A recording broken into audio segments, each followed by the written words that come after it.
This is CBN NewsWatch. Hello, everyone. Thank you so much for joining us for CBN NewsWatch. I'm George Thomas. As investigators attempt to determine the motive behind Friday's mass shooting here in Virginia Beach, the city is trying to help victims' families, city employees, and citizens overcome their loss and grief. My colleague Gary Lane is following this story and has the very latest from our CBN newsroom. Gary. George, city offices at the Municipal Center were closed today here in Virginia Beach. Schools were open. Young people were encouraged to wear blue ribbons and blue colored clothing in honor of the victims. Closer to the oceanfront today, city workers gathered at the Virginia Beach Convention Center for a time of mourning, but also a time of encouragement and support. Members of the media were not allowed inside, but a Regent University professor who was there, he was offering grief and trauma counseling, sent us some photos. And this is one of a table set up where city workers could write messages on stones. We have that in a moment. That's the inside. They wrote messages on sand pebbles because, as you know, Virginia Beach is an ocean and beach community, and these pebbles look like they may have been gathered from the beach. This one's a favorite of many of us here in the city. #VB, Virginia Beach Strong. It refers to this community, a strong beach community, strong Navy and military community that will overcome this tragedy and move forward better and stronger than ever. And in case you missed the news over the weekend, 12 people were killed, 11 of them Virginia Beach city employees, in a mass shooting last Friday afternoon at the city municipal building. The shooter also died after a 30-minute gun battle with police. Chief of Police Jim Cervera praised the heroic police officers who ran into the Virginia Beach Municipal Center within about 2 minutes after receiving word of a shooting. They ran into danger, into gunfire, not away from it. And Deputy Police Chief Patrick Gallagher praised victim Ryan Keith Cox, who lost his life while attempting to usher his co-workers to safety. Instead of taking the advantage to save himself, he gave instructions, told them to lock the door, and then he left, and I assume was looking to find others to help or to engage the shooter. That was selfless. So what's next? Officials continue to investigate a motive. City offices reopen tomorrow, except, of course, for Building 2 at the Municipal Center. That's where the shootings took place. And then Thursday night, the Virginia Beach community is invited to attend a VB Remembers event not far from CBN Center at the Rock Church. Still, George, it's going to take a lot of prayer and time of healing for this city to recover from this tragic, horrific incident. But VB strong, George. Virginia Beach strong. Back to you. Thank you so much. Joining us now is security expert and co-founder of Armored One, Tom Chiz. Tom, what do we know about the security situation surrounding this particular shooting? Well, we have people on the ground there in Virginia Beach. We actually have an office out of Virginia Beach. And what we've learned is that they have an open floor plan where citizens can come in, and citizens are allowed to actually carry guns there, but the employees are not allowed to carry guns. And they had no armed security at the facility. From what you know, did people stuck inside the building do the right thing to take cover in the situation? I believe that a majority of what was done there was done correctly by the people that were there. So there could have been more prep work. There could have been more done by the city of Virginia Beach to actually protect their people. But the people there, for the way they responded, barricading and getting out of harm's way, calling 911, finding a way to protect themselves was the only option that they had at that moment. And I believe they did it the right way. Sadly, he was able to take 12 lives prior to the police finding him.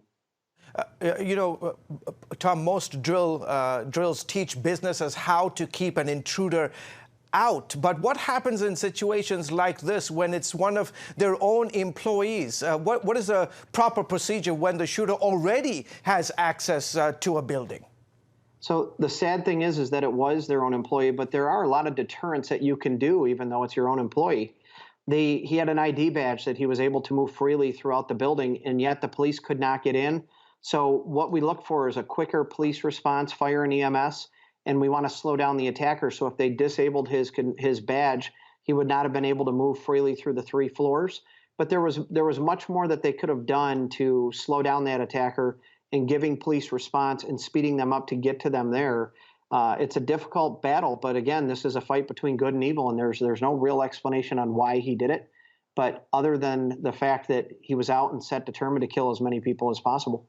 And as you know, Tom, municipalities, not just here in Virginia Beach, around the country, really don't have the kind of security armed folks who are, because it's a building, a site that people go in and out. This was particularly dealing with utilities and other sort of permits. That makes it a lot more challenging, doesn't it?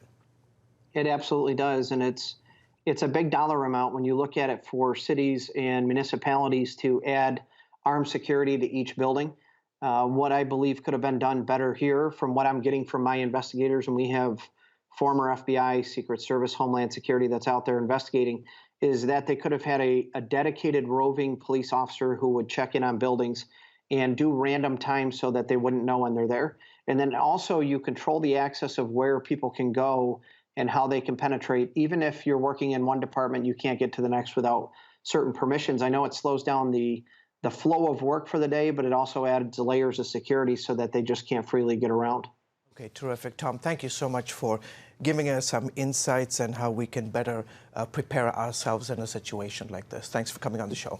Thank you for having me here. You're most welcome.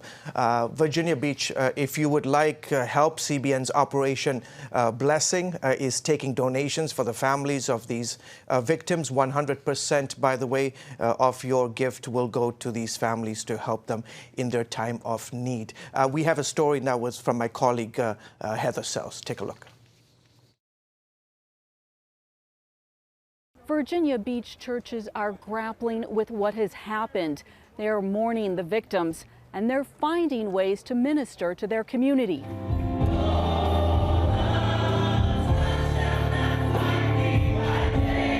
At least half a dozen Virginia Beach churches opened their doors over the weekend, many just miles from where gunfire erupted in the city's now infamous building number 2.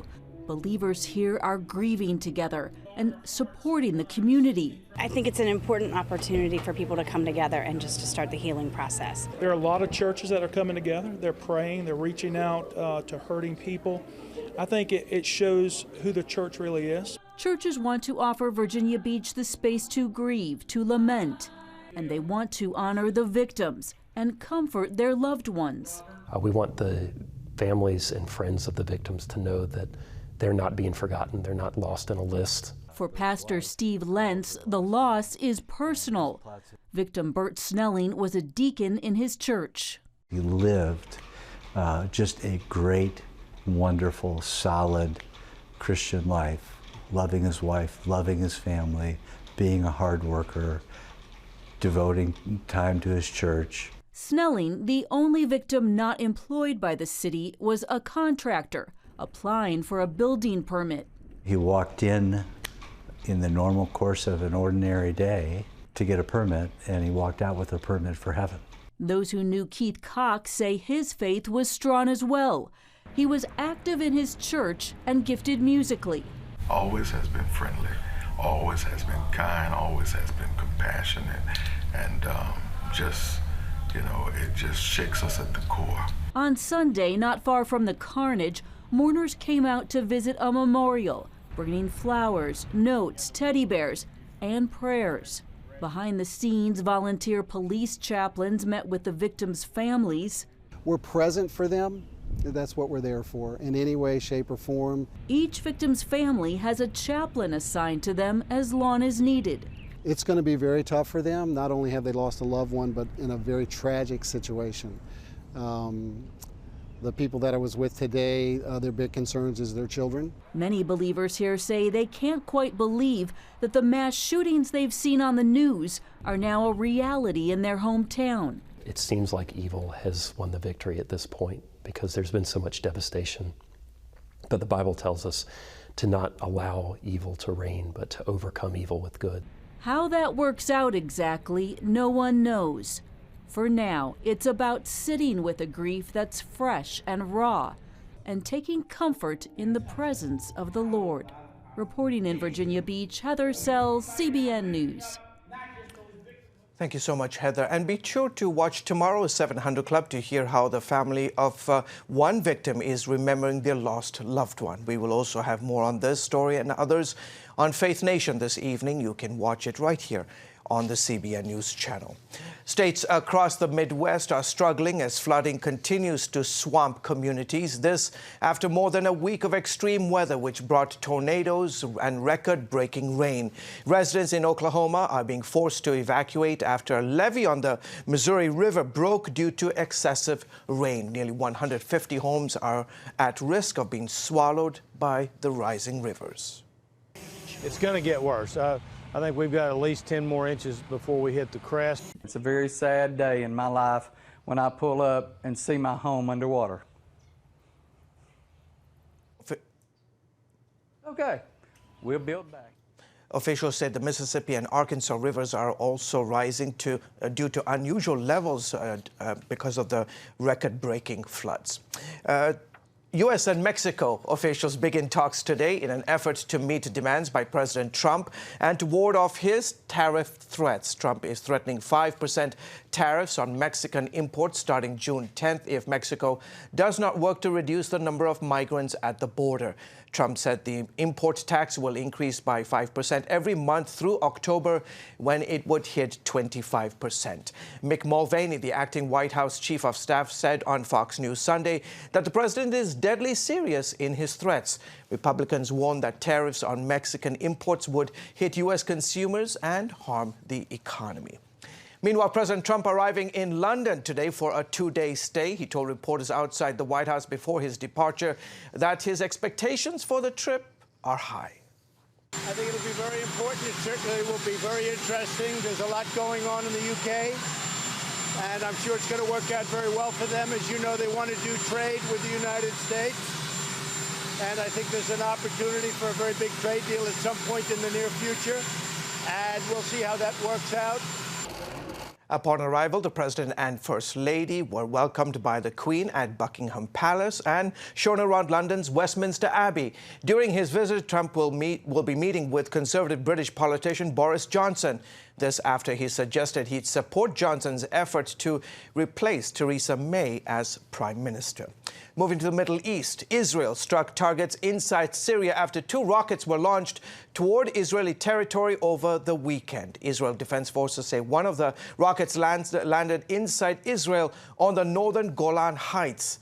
Israeli jets and helicopters struck a number of military targets belonging to the Syrian armed forces. Syria's state media said 3 soldiers were killed and 7 others were wounded. Israeli Prime Minister Benjamin Netanyahu issued a stern warning. I ordered the IDF to take strong action, which it did, striking several targets. We will not tolerate firing at our territory, and we will respond with great force to any aggression against us. Coming up, what pro-life leaders in one state are doing to continue the fight for life. And before we go to the break, here's what's trending today on CBNNews.com.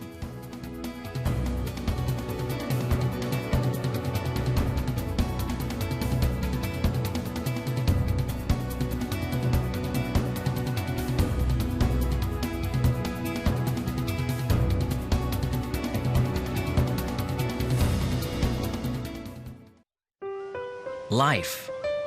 It's meant to be lived fully. Jesus said it. I came to give you life. Life to the fullest.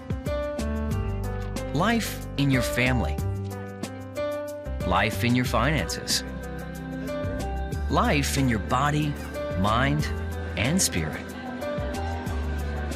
Life in your everyday.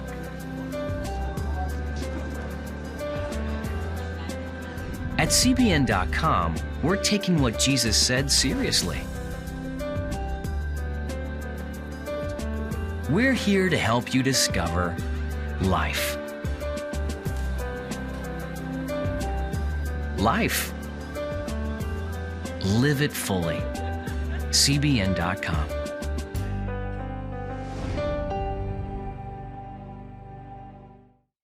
On October 1st, 1961, history was made when a tiny station began transmitting the first signals of the Christian Broadcasting Network. CBN, the Christian Broadcasting Network.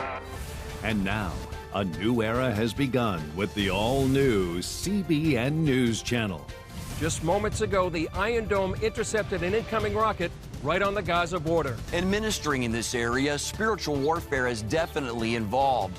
A 24/7 news network, bringing you the news you want from a source you can trust. In Kenya, 40% of the medical services are actually provided by these Christian hospitals. Let's talk about the economy. Believers here are joining together to win people to Jesus Christ. All your favorite shows now in one place. Go to cbnnewschannel.com to find out how to get the CBN News Channel on your TV all day, every day. CBN News. Welcome back to the CBN News Channel. One by one, states across the country are joining the front lines in the fight against abortion. One such state is Kentucky. And as my colleague Mark Martin shows us, from the top down, leaders are making quite a statement in the fight for life. He did not make a motion. He made a motion to table.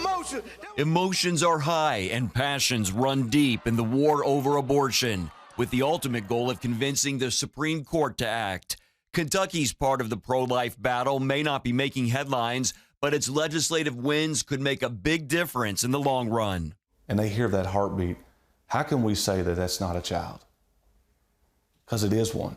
Kentucky State Senator Matt Caslin is the sponsor of Senate Bill 9, or the Fetal Heartbeat Bill, enacted this year. It bans abortion once an unborn baby's heartbeat can be detected, which is around 6 weeks. Caslin represents District 8 in Kentucky, including the city of Owensboro. It totals around 120,000 constituents.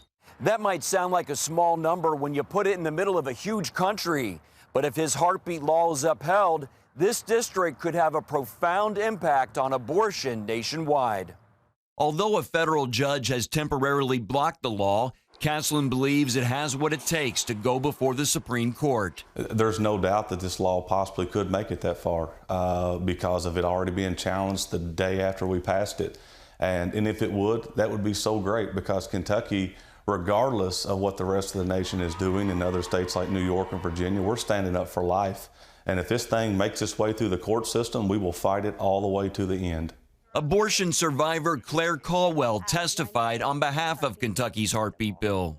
I wanted the Kentucky senators and representatives to be able to see my face, because I think that seeing the face of an abortion survivor shows the humanity of that unborn baby. And I wanted to share with them that, you know, I wasn't my birth mother's body. I was a separate body, and I had a separate heartbeat inside of my birth mother's body. The heartbeat bill isn't the only Kentucky effort. Republican State Representative Nancy Tate helped sponsor and enact a bill banning selective abortions.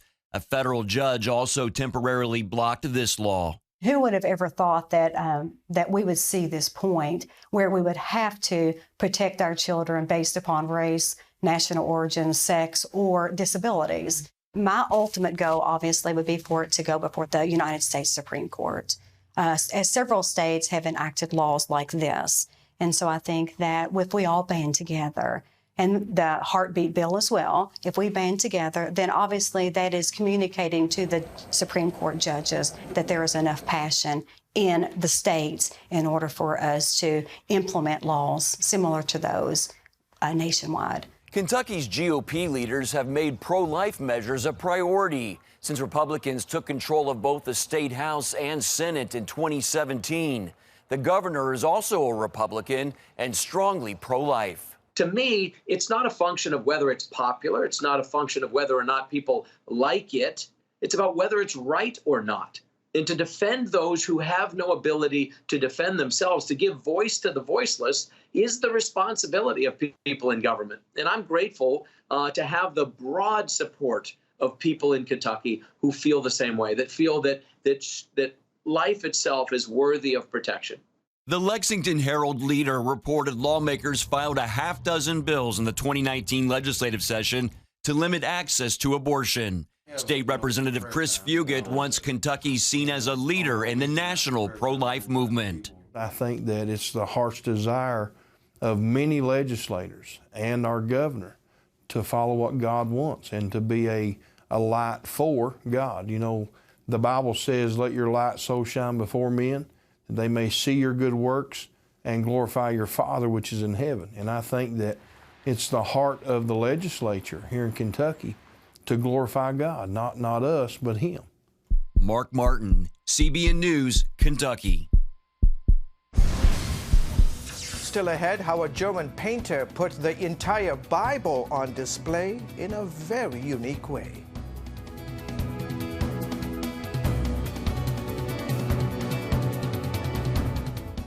Give me that. Bye. Sure, life is busy, but I found a way to make a huge difference in people's lives. I guess you could say I'm changing the world right here from home. I bring medical supplies and doctors to people in need, and dig wells so that villagers can have clean and safe water to drink. I make it possible to preach the gospel in over 100 countries, including right here in America. And when disaster strikes, I'm there, providing food, thank you, and emergency supplies to give people hope again. Every day, CBN and I are making the world a better place. Here you go. My life is hectic, so I joined CBN through Pledge Express. My bank does all the work, and I know that my gift is being used where it's needed most. So become a CBN partner and join Pledge Express, because you can do a world of good right from where you are. Hi, good morning. Are you ready to get started? Hey, if you're tired and exhausted all day, you can't think clearly, and you really just need a cup or even a pot of coffee to get through your day, then join me, Dr. Josh Axe, for this new series where I'm going to teach you how to transform your diet and use essential oils and supplements to get a better night's sleep. Protect your sleep and live your best life with innovative information from 5 leading sleep experts. If you're not a great sleeper, you can do things to make yourself a great sleeper. If you're already a pretty good sleeper, you can enhance your sleep and be even better. Discover a sleep-enhancing bedtime routine, how to put insomnia to rest, learn how to relieve pain that disturbs sleep, and much more in Protect Your Sleep. Everything you do better with a good night's sleep.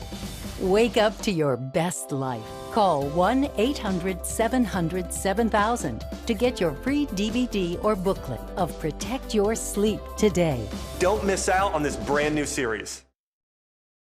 Check out the CBN News Daily Rundown podcast each weekday with me, Caitlin Burke. Click on the show tab at cbnnews.com where you can listen and subscribe.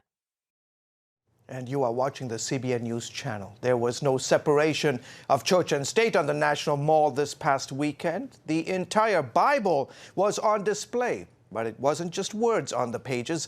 As Paul Strand reports, it was a unique vision of a German painter spread across more than 3,000 pieces of art. Imagine every single part of the Bible illustrated by a professional painter, and then all those paintings lined up next to each other and going all the way around the reflecting pool on the National Mall. They say a picture's worth 1,000 words. Well, so then what are 3,333 pictures worth? In this case, the entire Bible.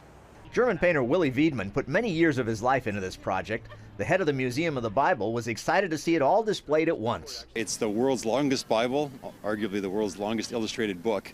And this is a chance for us to show it off to the district and to the nation. The painter's son came all the way from Germany for the mile-long display and to represent his father's vision. There are more than 1 billion people illiterate, people who can't read and write, and that's one way for them to engage with the Bible through visuals. He believed that about 1/3 of the world's population either couldn't read or couldn't learn through words. They had to learn pictorially. And that was his motivation to spend 16 years of his life to create this amazing Bible. The world might never have seen this treasure. The painter didn't even tell his own family about it. It was a total surprise when I discovered it.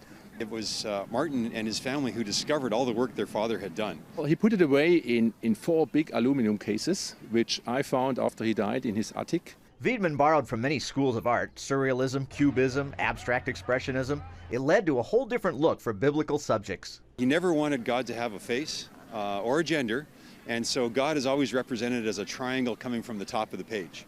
We're used to thinking of Jesus looking a certain way from all those Renaissance paintings. Wiedmann definitely had a style of his own. Like here's Jesus washing his disciples' feet, and at the Last Supper.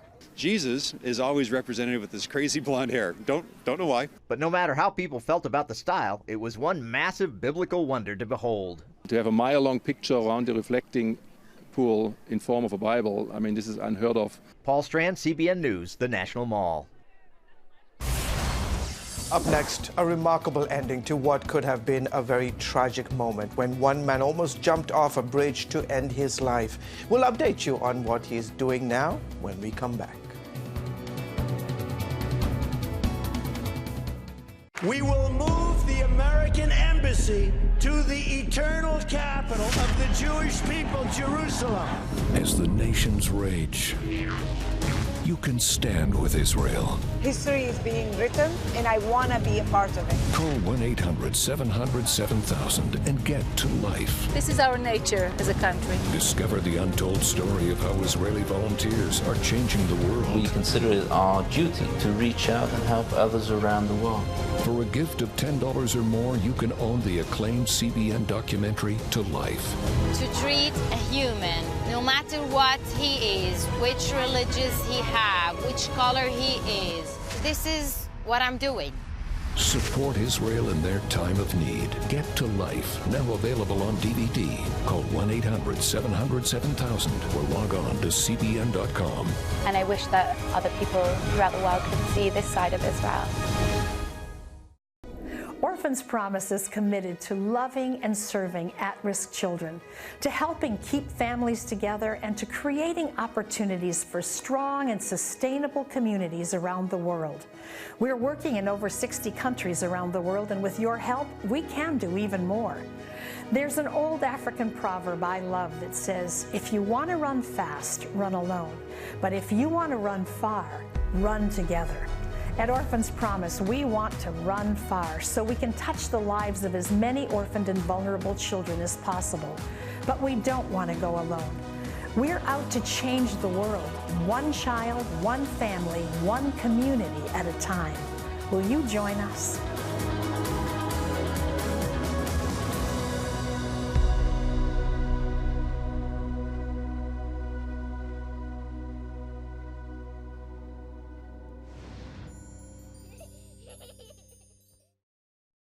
Now for an update to a miraculous story we told you about a few weeks ago. Back in April, Jacob Palmer was poised to jump from a bridge in Virginia Beach when a Good Samaritan intervened. Colin Dozier shared the gospel with Palmer and was able to pull him to safety.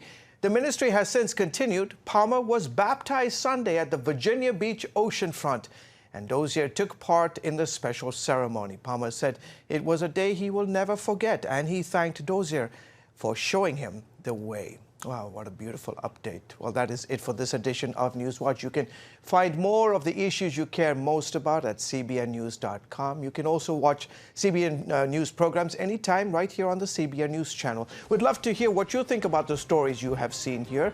Email us at newswatch@cbn.com, or you can reach out and touch us on Facebook, Twitter, and Instagram. Well, folks, that is it for this particular edition of the CBN News Channel. I hope you have a fantastic rest of your Monday, a blessed week ahead. And from all of us here at CBN News, goodbye and God bless you.